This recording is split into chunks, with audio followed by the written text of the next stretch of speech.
This is Getting On with Life, Biblical Wisdom for Successful Christian Living.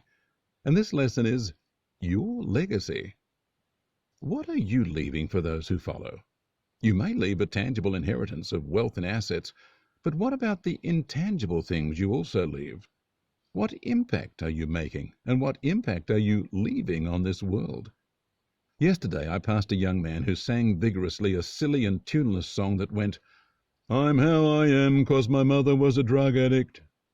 He kept repeating the line while his two friends laughed at him. What a legacy for that mother to leave, if it was true she was a drug addict. She gave her son excuse to be the way he was, whatever that may be. He used her as his excuse for whatever he made of his life. She left a legacy. Every child bears the impact of their parents, for better or worse. Every parent then leaves a legacy in the offspring they create. So most people at least have that legacy to reflect on. We also leave a legacy through our actions. My son told how a man he did not know commented how amazingly friendly the town was. He was new to town and had stopped at traffic lights, unsure which way to turn. He recounted that a man walked to him from the car behind. The driver expected to be abused for holding someone up, but instead the man offered help if he needed it. That really struck the man, and it gave him a really good impression of the town. My son, listening, realized he was the one who had done that, and it had never been done to him before or since. The town's entire reputation for that newcomer rested on my son, who had recently moved there. He left an unexpected legacy of good repute for the town. Of course, these things are transient. A good impression can be spoiled, and our children will not live forever. Whatever legacy we leave will be like ripples in a pool. They eventually disappear and are forgotten. So I'm not talking of you becoming world famous. However, while you are here, you have opportunity, and may I say responsibility, to be a blessing and to leave a good legacy through what you do. That is part of you fulfilling the second great commandment, which is to be a blessing to others. In Matthew 22:37-40, Jesus said, "Love the Lord your God with all your heart and with all your soul and all your mind. This is the great and first commandment. And a second is like it. Love your neighbor as yourself. All the law and the prophets are based on these two commands." If you are surly and self-absorbed, then you leave a trail of scowls and rejection of others, and you don't take time to be a blessing to those who would be glad to receive it. If you are aware of and care for others, there are many ways to bless them, even with a smile. When I was a child, I was taught to brighten the corner where you are. The idea was to be a blessing by cheerfulness, smiles, and pleasantness to others. That was reinforced by a song, "This little light of mine, I'm going to let it shine." Our individual contribution may be very small, but we are responsible to make that contribution, rather than deny blessing to people. If we can stop and lend a hand or smile and greet people, then we are making their lives sweeter by our gift of thoughtfulness.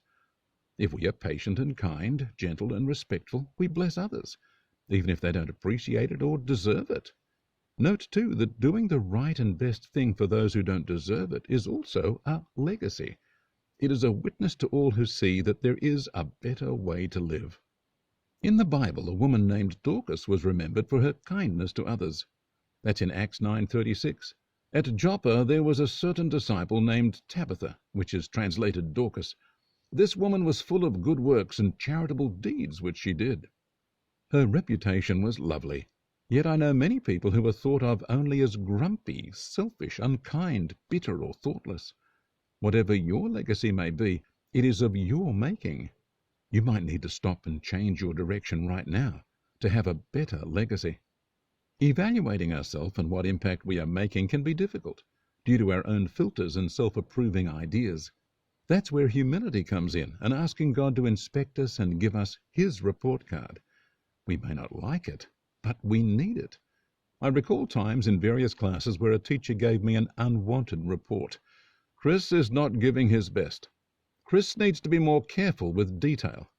These and other less than glowing comments were unwelcome, but they did prompt me to step up a little and do better.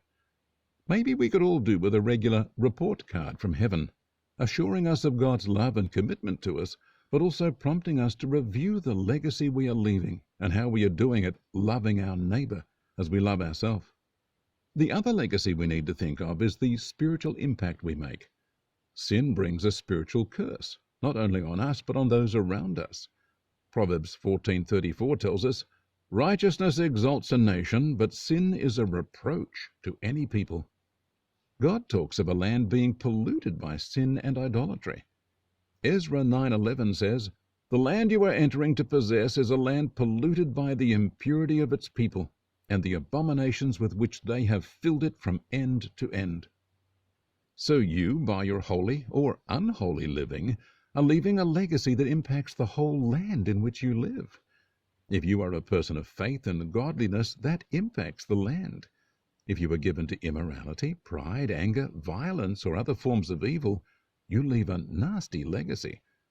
That legacy is unseen and intangible, but it is real. It could even be that your private life of holiness in the fear of God, walking in faith and standing before God's throne, has more impact on your nation than those in power can have, like Abraham holding the fate of Sodom. Friends, stop and take seriously the life you are living and the impact it has that you may not have realized. With God's grace and wisdom to guide you, carefully take stock of your legacy. God bless you.